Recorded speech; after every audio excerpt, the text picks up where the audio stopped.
What's up, guys? I'm Mike from StockedUp, and welcome back to the Stocks with Mike and Tom show. The market kind of had a crazy day today. The VIX index finished up just under 17%. The S&P 500 and the NASDAQ finished red, but the Dow finished up. In this video, we're going to be covering all the news that happened in the market today, including a new COVID strain that's kind of breaking out in the UK right now. We're going to be talking about how Nike reported some awesome news, and their stock is up right around 5%.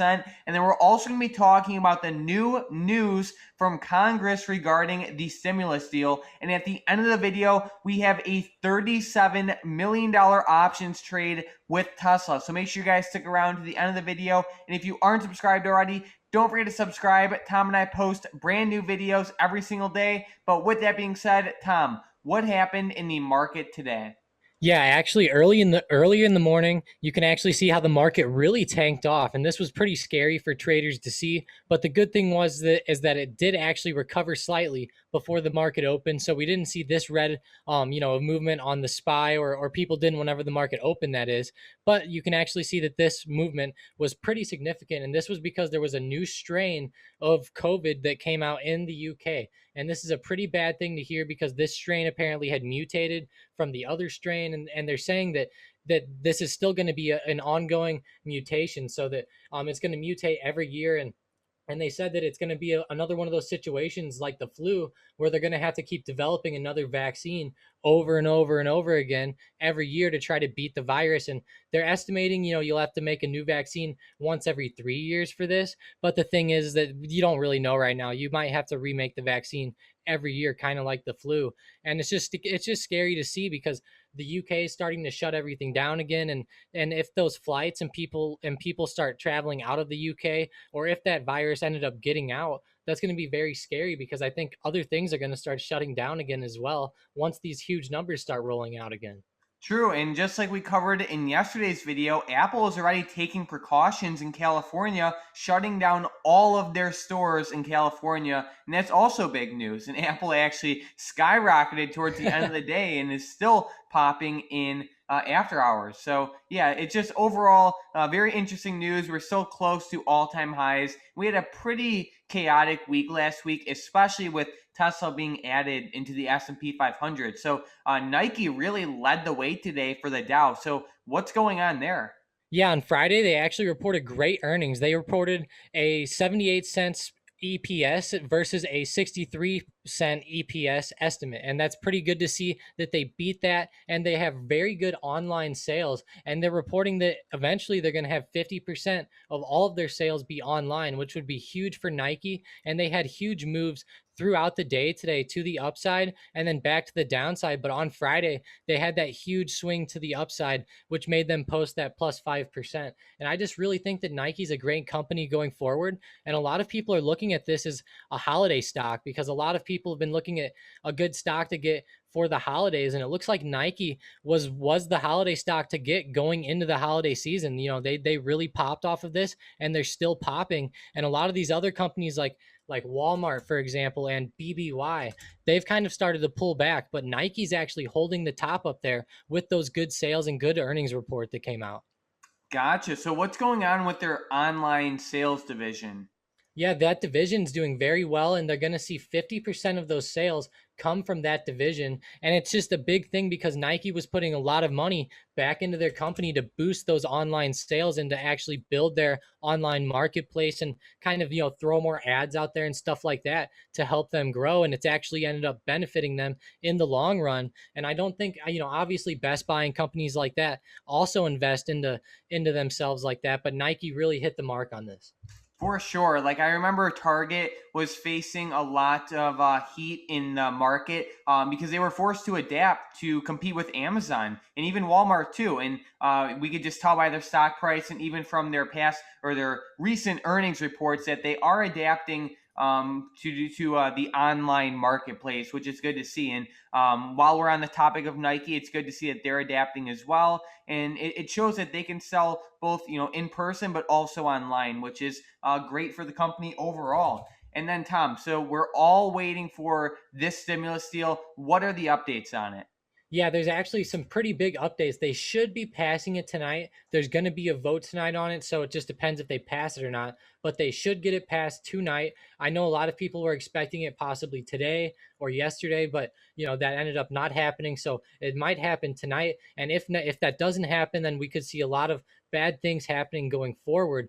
But we really need this deal, and a lot of eyes are on this. And I think that it's just one of those things. Like, you could see the VIX even slightly pop today, and I think that has a lot to do with the stimulus deal, because a lot of people are pretty uncertain right now, and we really need this deal to get passed. And I'm actually worried, if the deal passes, if the market possibly will start going down. And I know that sounds pretty chaotic or pretty far-fetched, but this is a crazy situation here, and it seems like lately a lot of the good news makes the market go down, and then the bad news makes the market go up. It's been kind of backwards the past year. So I'm just kind of curious on what's going to happen here with the stimulus deal, and also with this new UK news, because that might even override the stimulus deal. If we do see a lot of huge breakouts in cases and things start shutting down, that might even override the stimulus news.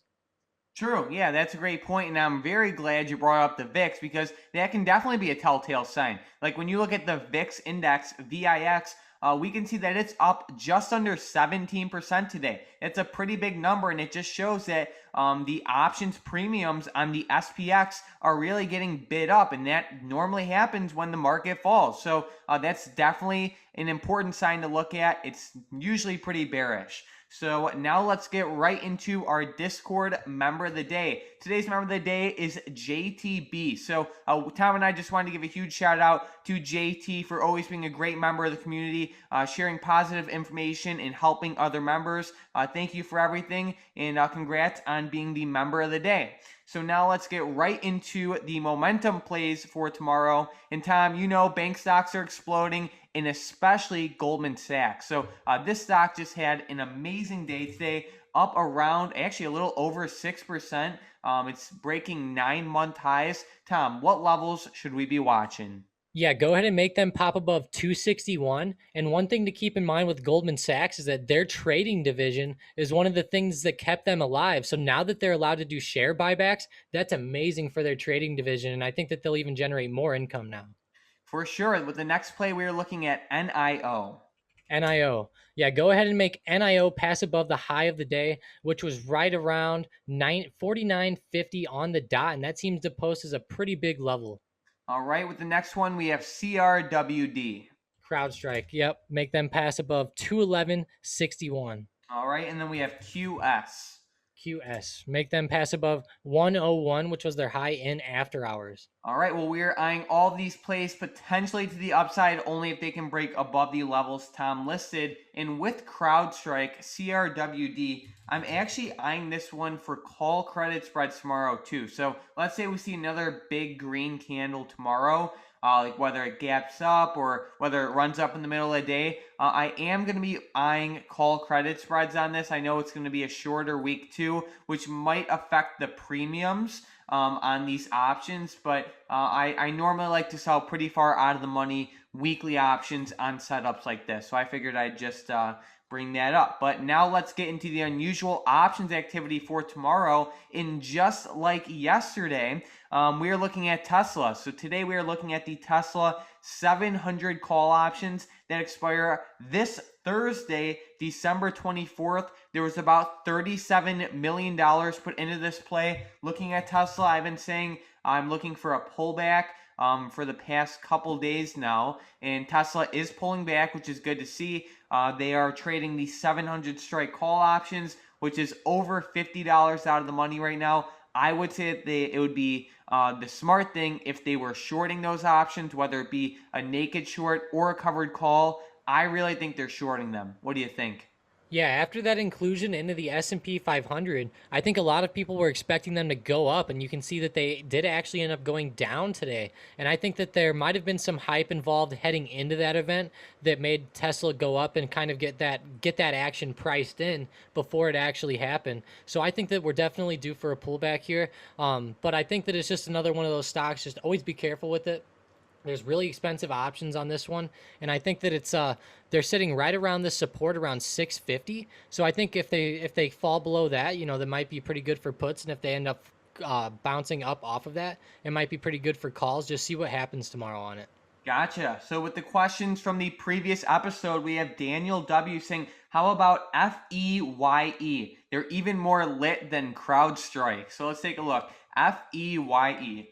Yeah, they are doing pretty good. They're actually at 9 month highs too. With plays like this, they actually have a pretty, they have a decent chance of running up for a couple weeks sometimes. I'm not a huge fan of them for the long term, but for a trade, they can be pretty solid. What do you think? Yeah, it looks like a really good setup here. I really like it. I'm doing actually some technicals on it really quick.